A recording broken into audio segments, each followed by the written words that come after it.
চলো চিংড়ি মাছের ভর্তা দেখাই। প্রথমে হচ্ছে কিছু চিংড়ি নেবে আর সঙ্গে নুন দেবে, নুন আর হলুদ দিয়ে চিংড়ি মাছটাকে মাখিয়ে নেবে। তারপর কড়াইতে একটু তেল দিয়ে দিলাম, কিছু শুকনো লঙ্কা ভেজে তুলে রাখতে হবে।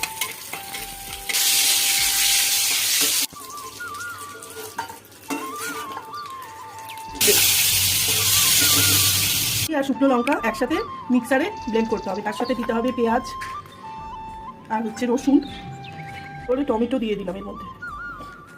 এবার মিক্সারে ব্লেন্ড করতে হবে। বাটাটা এরকম হলো, যা তেল ছিল আগে সেই তেলেই আমি চিংড়ি বাটাটা দিয়ে দিলাম।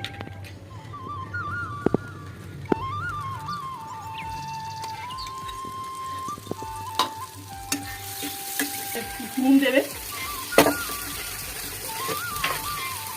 আর অল্প একটু চিনি, স্বাদটা ভালো থাকার জন্য।